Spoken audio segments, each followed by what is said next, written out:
Assalamualaikum, selamat malam. Jadi dalam video ni saya nak cerita sedikit tentang Ripple. Ada satu hot news tentang Ripple sebenarnya ataupun XRP, dan juga kita nak buat sedikit analisis hari ni apa yang tengah berlaku dekat Bitcoin dan juga Ethereum. Dan jangan lupa di video last saya akan buat satu pendedahan ataupun revelation yang akan mengejutkan tuan-tuan dan juga puan-puan. Mungkin ada yang rasa tak terkejut, tapi majoriti akan rasa terkejut dengan apa yang saya nak tunjukkan ataupun dedahkan, ya. Jadi jangan lupa untuk like, share dan subscribe. Like, share dan subscribe. Okey. So sebelum tu macam biasa kita akan tengok dulu apakah situasi market pada hari ini. Okey. So banyak hijau. So maksudnya market sekarang ni agak baguslah dalam dari sudut 1 jam yang lepas, ataupun kalau kita tengok dari sudut 24 jam yang lepas pun kebanyakannya secara overall tengah meningkat, ya. Jadi kita tengok yang mencatatkan keuntungan yang banyak macam UMA, Theta Network, Swissborg. Swissborg ni antara projek yang saya memang suka. Mungkin pada waktu yang terdekat saya akan buat satu review tentang Swissborg, sebab setakat ni saya nampak projek ni memang sangat bagus, memang antara projek yang menguntungkan lah, ya. So stay tune on the Swissborg punya update di waktu yang akan datang, ya. Dan kita tengok siapa yang agak kecundang 24 jam lepas. Okey, Nia macam biasa hari tu naik mendadak, so apa yang naik akan jatuh lah, Nia Falcon Champion. Dan tengok XRP pun dulu macam tengah naik, sekarang ni tengah turun. Kenapa? Inilah yang kita nak bincangkan. Jadi topik video hari ni sebenarnya banyak kita nak cerita tentang XRP. Okey. So ini adalah situation market pada hari ni 24 jam lepas. Sekarang kita tengok Bitcoin. Okey, Bitcoin macam biasa, line kuning ni dia tak pecah lagi. Dia tak turun bawah, dia tak naik atas, dia masih dekat sana je lah. Jadi dari sudut daily chart, pergerakan harian tidak begitu ketara. Tetapi saya nak tunjukkan juga dekat tuan-tuan dan puan-puan, kalau kita zoom lagi, dalam tempoh 1 jam ni ada trend yang kita dapat kenal pasti, So sejak 2-3 hari yang lepas dia bergerak dalam sideway, dia pergi sideway, dia tak cecah pun yang line kuning ni, kan. Selalu dia akan sentuh line kuning, lepas tu dia akan jatuh balik lah, kan. So dia pergi sideway. Lepas tu tiba-tiba bila dah squeeze dah ni, dan dia terus turun bawah, jatuh mendadak, jatuh dalam lebih kurang 5% jugalah, 4.37%, dalam 4 ke 5% jatuh. Lepas tu dia gerak sideway, dia pergi sideway, dan ini adalah salah satu pattern yang saya nampak, dia semakin meruncing. Selalunya bila dia meruncing, antara dia naik ataupun dia jatuh. Maksudnya saya letak kalau jatuh, dia boleh jatuh sehingga 20,500 USD. Dan kalau dia naik, so ini antara indikator, antara dia pergi dekat sini dalam lebih kurang 24,000, ataupun dia boleh pergi sampai 24,500, atau kalau dia naik paling gila pun dia akan pergi sini dekat 25,000. Cuma saya nampak sekarang ni dia dah pecahkan yang line hijau atas ni, yang segitiga ni. Okey, so dia dah break. So dia mungkin akan naik secara perlahan lah. Tapi kadang-kadang benda ni kita tak boleh jangka. Tiba-tiba dia boleh shoot terus naik 25,000, Tapi buat masa sekarang, apa yang saya nampak, trend dia ni adalah dia sedang pergi balik lah. Mungkin dia nak pergi balik ke 24,000 dan dia mungkin akan continue sideways sampai dia akan cecah 25,000. So saya jangkakan dia pergi 25,000 ni mungkin ambil masa dalam beberapa hari. Mungkin saya salah. Mungkin dia boleh jadi esok tengok-tengok pak dia terus naik jadi 25,000. Boleh jadi juga, Itu untuk BTC, Untuk Ethereum, dia punya cerita lain sedikit. Okay, kalau tengok carta harian ni, kan, dia pernah pergi maksimum sentuh kuning ni 2 kali je. Satu dekat mana ni? Berus. Okay, satu dekat sini, satu lagi dekat sini. Lepas tu dia memang tak sentuh lagi dah line kuning, Dan dia memang pergerakan dia adalah sideway. Most of it sideway, dan saya perhatikan adalah kalau kita tengok dekat sini dia macam nak sentuh line kuning. Line kuning ni maksudnya kalau sentuh dia akan jatuh lah, kan. Tapi sebelum dia sentuh line kuning, nasib baik Bitcoin dia naik, jadi dia pun ikut Bitcoin naik juga. Tu kadang-kadang saya tengok Bitcoin, saya tengok Ethereum, kadang-kadang nak tahu dia nak naik ke turun, then boleh tengok Ethereum. Jadi bila saya zoom kepada 4 jam, tak nampak tak Ethereum dia bergerak ke bawah tetapi dalam keadaan sekata. Ni dari 4 jam punya cerita lah, kan. Dia tengah turun, dan sebelum dia sentuh line kuning bawah ni, nasib baik tak sentuh, tak jatuh. Dia terus naik balik. Baguslah. Dia memang nampak cantik lah, kan. So hopefully dia tak adalah turun lagi sideways. Dia terus naik sebab banyak lagi ruang dia nak kena cover ni Ethereum. Nampak tak line kuning? Saya tunggu. Ni dah 1, dah 2. Yang ketiga ni bila? So kalau dalam masa terdekat dia boleh pergi dekat sini, most likely dia akan pergi dalam 800. Tapi kalau dia masih dekat bawah ni menunggu masa, mungkin dalam tahun depan Januari dia akan pergi ke 900 ataupun 1000. Ini adalah jangkaan saya berdasarkan analisis teknikal untuk Ethereum, Okay, so kita dah sudah on the analysis punya part. Sekarang ni kita cerita main topik kita ni, Ripple. Apa cerita Ripple ni, kan? So mungkin tuan-tuan, puan-puan ada yang pernah beli Ripple sekarang ke, kan? Mungkin tengah takut ni. Apalah Ashraf nak cerita ni, kan? Kan rugi pula aku pegang, kan? Tapi macam saya katakan, trading ni ataupun bila investment yang tuan-tuan puan-puan buat ni adalah berdasarkan keputusan tuan-tuan dan puan-puan. Saya hanyalah sharing. Jadi ini bukanlah nasihat kewangan. Okay, so saya buka news tentang Ethereum. News ni mungkin dalam bahasa Inggeris lah, Ripple to face SEC suit over XRP cryptocurrency. Maksudnya SEC, Security Exchange Commission dekat US, bukan kat Malaysia, dekat US ni, dia nak saman Ripple sebab Ripple mengeluarkan wang kripto XRP. Jadi cerita dia kalau tuan-tuan nak baca, tuan-tuan boleh Google lah, tapi saya boleh ringkaskan dan rumuskan kepada tuan-tuan dan puan-puan ni. Apa yang tengah berlaku adalah Chairman SEC ni, dia sebenarnya dia di bawah pemerintahan Trump, dia bawah Trump dulu.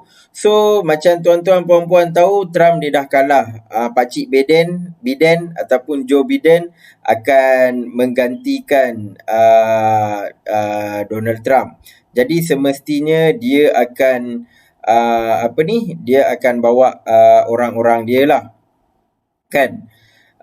So sebelum orang Trump nak keluar daripada SEC ni, jadi dia pun bagi tahu yang dia nak saman Ripple. Tetapi tuan-tuan puan-puan kena ingat, ada satu benda yang saya nampak sedikit janggal, kerana yang mengatakan Ripple bakal disaman ni adalah bukan SEC, tetapi CEO Ripple itu sendiri. Ni CEO Brad Garlinghouse, ya. So Encik Garlinghouse ni kata SEC nak saman kita sebelum dia keluar daripada Jack Garland kot nama dia, yang chairman SEC. Sebelum dia keluar, dia nak saman kita orang. Itulah dia kata. Tetapi ada beberapa point, ada beberapa fakta yang perlu kita faham juga, ya. So untuk pengetahuan tuan-tuan dan puan-puan, Ripple ni dia berada di top 3. Yang pertama adalah Bitcoin, kedua adalah Ethereum dan ketiga adalah Ripple. Cuma ada perbezaan sikit Ripple ni. Macam Bitcoin dan juga Ethereum, dia melalui proses mining. Dia buat sikit-sikit. Maksudnya mining ni setiap kali habis mining, dia akan create token tu lah, token Bitcoin atau Ethereum sikit-sikit. Tetapi Ripple dia memang dah keluarkan dia punya token tu awal-awal lagi dah, ya. Awal-awal lagi dia dah keluarkan. Contoh saya tunjuk dekat sini, kita tengok dekat coin market cap. Awal-awal lagi ni dia dah keluarkan jumlah coin dia. Dekat 100 billion coin. 100 billion coin dia dah keluarkan dan dia pasarkan dekat market dalam 45 billion lah, kan. Jadi awal-awal lagi dia dah keluarkan token ni dan dia sikit-sikit dia akan letaklah dekat exchange. Cuma kebanyakan Ripple punya token ni atau mata wang kripto ni dipegang oleh CEO dia lah, which is Brad Garlinghouse ni. Yeah. So itu adalah perbezaan sedikit. Dan lagi satu perkara yang berbeza, yang mana CEO ni gunakan sebagai hujah dia adalah dia cakap, yang pertama dia kata apabila kerajaan US nak serang dia sebab mengeluarkan mata wang cryptocurrency, dia kata cryptocurrency yang dia keluarkan ni adalah dibuat secara decentralized. Memang dia buat pada asalnya dia create banyak, tetapi slowly dia bagi community untuk menguruskan cryptocurrency ni sebagaimana Ethereum dan juga Bitcoin, ya. So dia memposisikan XRP ni atas konteks decentralization, kan. So dia kata hujah yang pertama adalah dia adalah syarikat USA. Jadi sepatutnya syarikat government US kena support syarikat US lah, kan. So itu yang dia kata. Jadi kenapa perlu saman dia? Dan juga dia kata kalau dia kena saman, macam mana pula dengan Bitcoin dengan Ethereum? Dan dia kata Bitcoin dengan Ethereum ni banyak mining dijalankan di China. China memang banyak facility mining yang buat mining Bitcoin dengan Ethereum lah. So itu hujah yang dia guna. Dan juga hujah dia kata kalau nak saman dia sebab keluarkan nak keluarkan XRP, ibaratnya nak saman contoh Shell sebab keluarkan minyak. Itu antara hujah yang dia gunalah. Dan lagi satu hujah dia kata adalah benda ni tidak masuk akal sebab kenapa nak keluarkan saman ketika chairman SEC ni nak keluar. Sedangkan bila Joe Biden masuk tahun depan, chairman yang baru yang akan datang.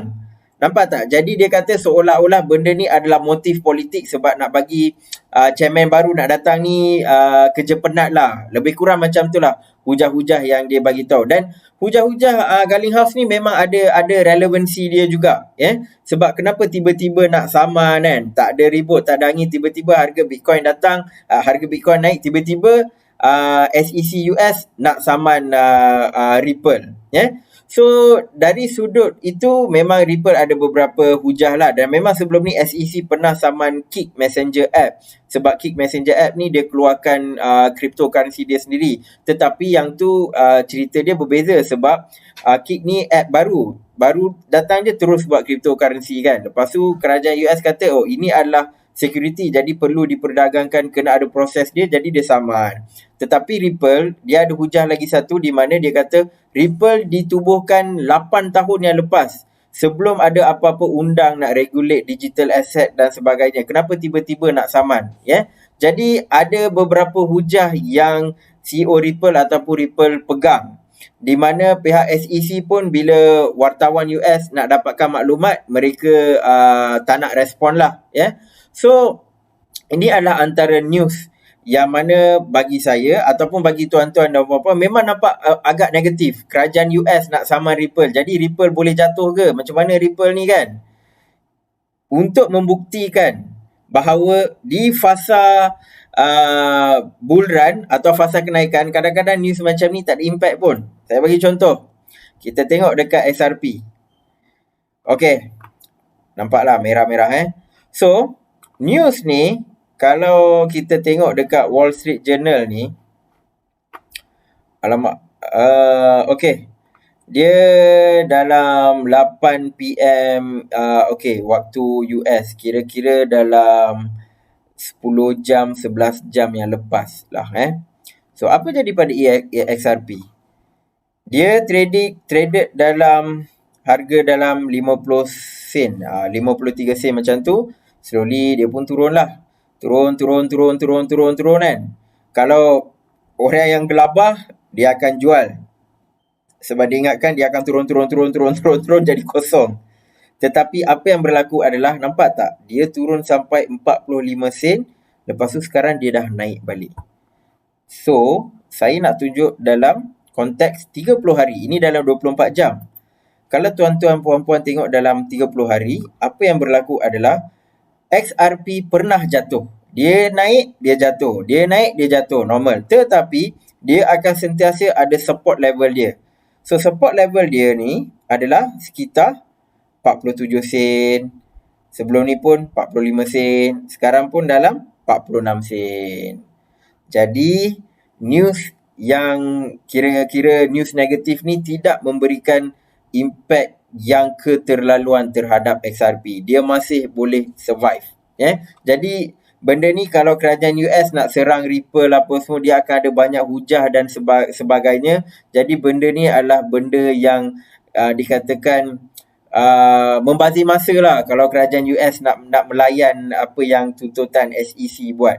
Jadi, dan kita tengok market pun tidak jatuh kan. Market Bitcoin apa pun tak jatuh. Ripple pun lagilah. Dia jatuh sekejap. Lepas tu sekarang dia buat kebangkitan semula. Melainkan kalau mungkin kita perlu risau kalau harga dia jadi macam ni. Nampak tak? Dia dekat 20 sen. Maksudnya kalau ni kan, dia turun sampai 20 sen. Maksudnya, apa yang dibuat oleh SEC atau apa yang CEO Ripple cakap ni memberikan satu impact yang sangat negatif. Tetapi CEO Ripple tu tahu, sebab tu dia sendiri yang bagi tahu news yang tidak baik ni, news yang negatif ni. Sebab dia tahu, dia bagi tahu news ni, harga ni takkan jatuh lah sampai 0.2. Jatuh sikit, lepas tu dia akan pergi balik kepada 0.5. Dia akan stabilize. Sebab tu dia bagi tahu dulu news negatif ni. Nampak tak? Ni permainan yang dia buat lah kan. So, inilah yang saya nak share tentang Ripple. Sebab ramai juga yang tanya, Ripple ni boleh pergi jauh ke apa. Saya tak tahu dia boleh pergi jauh ke tak. Tetapi apa yang saya boleh bagi tahu berdasarkan trend semasa, Ripple nampak agak kukuh. Sebab sekarang ni pun adalah fasa bull run. Okay. So, yang masih tengok lagi mungkin tengah tertanya-tanya, apa benda yang nak reveal ni, cakaplah cepat kan. Okay, saya nak tunjukkan dekat tuan-tuan dan puan-puan. Sebelum tu, saya nak highlight satu benda Satu je nak highlight. Kalau tuan-tuan puan-puan nampak, okay, ingat saya mark pakai ni. Okay, penting part ni. Yang line yang ada echo bawah ni, harga dia adalah di sekitar 21,000 lebih lah Dia jatuh maknanya paling rendah ni dalam 21,800. Okay, saya buka ni pula. MicroStrategy announces over 1 billion in total Bitcoin purchases in 2020. Maksudnya MicroStrategy, antara syarikat besar, syarikat public listed di US, telah membeli Bitcoin sekitar dalam total lah untuk tahun ni dibeli dalam 1 bilion. Dan okay, ini boleh bacalah dia punya pendahuluan. MicroStrategy Incorporated bla bla bla, largest independent public traded business intelligence company today announced that they have purchased an additional approximately 29,646 Bitcoin. So dia beli dalam 29,000 Bitcoin yang bernilai dalam 650 juta USD, dan dia kata dalam lingkungan harga $21,925.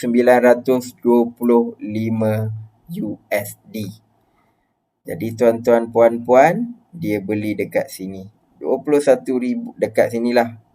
Dalam line ni kan 21,900. Maksudnya bila harga tu tengah jatuh gila-gila, apa dia buat? MicroStrategy dia terus beli. Dia terus beli, dia protect, tak bagi dia jatuh lagi kan. Dia terus beli, pak. Lepas tu dia dah start naik, start stabilize. Maksudnya apa yang saya nak ceritakan di sini adalah sudah banyak syarikat-syarikat besar yang dah masuk dalam game Bitcoin ni. Sekarang ni adalah fasa. Macam kita ni, orang-orang biasa ni, kita lebih, kalau kita beli Bitcoin ni, ibarat kita dipanggil retail investor. Tetapi syarikat-syarikat besar dah mula masuk dah. Jadi sesiapa yang beli Bitcoin, yang sebelum-sebelum ni pernah beli Bitcoin, yang tengah hold ni, memang akan merasa keuntungan yang berganda. Sebab apa? Sebab bila sekarang ni fasa buran, dia jatuh sikit je, syarikat-syarikat besar ni dia dah start beli. Tetapi sebenarnya ini bukan berita yang sangat mengejutkan. Belum lagi, kita belum pergi sana lagi. Cuma saya nak tunjuk dekat chart tu yang ekor panjang ni, siapa yang stop benda tu dari turun ke bawah adalah MicroStrategy. Dia beli dalam harga yang dalam jumlah yang besar.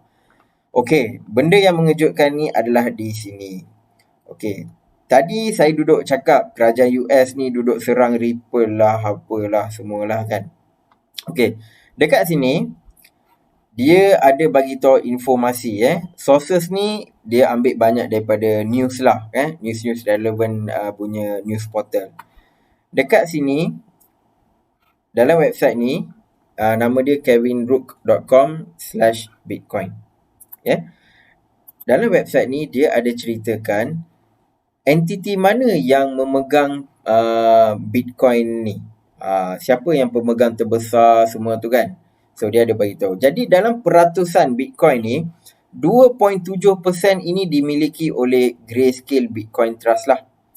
So ini adalah antara syarikat yang macam fund punya related. So antara syarikat yang terkenal ni dia nombor satu. Dia memegang banyak pegangan Bitcoin dalam circulation. Dan yang kedua adalah kerajaan China. Yes. Kerajaan China pun sebenarnya dia ada Bitcoin. Walaupun dia duduk menyerang cryptocurrency dan sebagainya. Tetapi di belakang tabir mereka menyimpan Bitcoin dalam lebih kurang 4.4 bilion. Block 1, Rat BTC, MicroStrategy ni yang tadi kita cerita tadilah. Dan yang keenam nampak US government. Jadi dia nampak something wrong kan. Memang nak dia tunjuk dekat kita yang dia sebenarnya tak suka cryptocurrency, dia duduk serang apa semua. Tetapi sebenarnya mereka juga memiliki Bitcoin. Dalam 1.5 bilion. China ada lagi banyak daripada US sebenarnya So government memang China dengan US lah. Yang lain semua macam company public company, private company. Dan juga ada satu lagi interesting fact yang saya nak tunjuk adalah Elon Musk. So Elon Musk ni antara individu yang famous kan, antara technopreneur kan, dia ada Tesla dan sebagainya. So Elon Musk pun dia pegang lah, dia adalah dalam 0.25 Bitcoin. Patutnya dia boleh beli, kalau boleh dia boleh je beli bilion, tapi dia kata dia pernah beli dululah 0.25 dan dia pegang kan. So orang pun dia letaklah dekat sini, dah dia mengaku dia ada Bitcoin kan dalam 0.25 Jadi sebenarnya ramai orang yang mula reveal yang mereka tengah pegang Bitcoin, dan even kerajaan pun macam kerajaan China, kerajaan US pun sebenarnya mereka memiliki Bitcoin. Jadi kalau ada yang rasa Bitcoin ni nak jatuh ke apa ke kan. So inilah proof dia. Saya pun tak tahu nak cakap macam mana lagi dah. Memang antara kerajaan yang terbesar, kerajaan China, kerajaan US, mereka menyimpan Bitcoin. Cuma dekat kita dia duduk cover-cover kan, tapi sebenarnya di belakang tabir mereka memegang BTC. So itu saja yang sebenarnya saya nak share kan.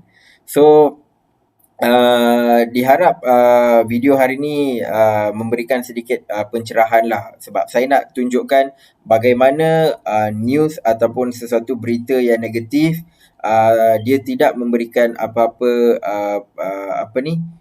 efek yang ketara terhadap sesuatu cryptocurrency. Sebab kalau negative news, maksudnya harga kena jatuh. Ya, XRP harga jatuh sedikit, tetapi dia pergi sampai support level dia, lepas tu dia naik balik. So ini yang sebenarnya saya nak tunjukkan dalam video ni tentang XRP, dan juga saya nak tunjukkan dekat tuan-tuan puan-puan juga, memang nampak kadang-kadang macam kita tak perlu cerita tentang kerajaan Malaysia dulu, kita ambil dari sudut kerangka yang lebih besar, macam kerajaan China, kerajaan US. Depan rakyat dia lah kan, tapi kita pun nampak jugalah kan, depan rakyat dia akan cerita dia nak buat ni lah, dia nak regulate lah, dia nak ni lah tu lah kan. Tetapi sebenarnya mereka mungkin secretly nak membantu untuk menaikkan harga Bitcoin juga, sebab mereka pun memiliki Bitcoin. Mereka pun tak nak tiba-tiba Bitcoin tak ada value dan sebagainya, sebab mereka dah nampak bagaimana orang-orang yang awalnya invest dalam Bitcoin ni merasa keuntungan dia. Dan sebagai kerajaan, dia pun rasa okey, benda ni dah solid, dia tengah solid dah 10 tahun, dah sedekad dah Bitcoin tidak pupus, malah harga dia semakin naik. Jadi mereka pun menyimpan Bitcoin. Tetapi itulah, dulu dia buat secara rahsia, sekarang dah orang tahu dan sebagainya, dan mungkin kita tak tahu kerajaan apa lagi yang duduk, mana-mana kerajaan yang tengah memegang Bitcoin, kita tak tahu. Tapi mungkin satu hari dia ada akan terbongkar ke, ataupun dia announce ke dan sebagainya, Tetapi sentimen terhadap Bitcoin ni sekarang ni memang nampak positif, walaupun kadang-kadang ada news negatif dan sebagainya. Tetapi dalam long term punya view, sekarang ni memang nampak agak positif, Jadi ini hanyalah pandangan saya, terpulang kepada tuan-tuan dan puan-puan untuk membuat penilaian ataupun analisa sendiri, Itu saja daripada saya. Assalamualaikum, dan kita akan jumpa di video yang akan datang.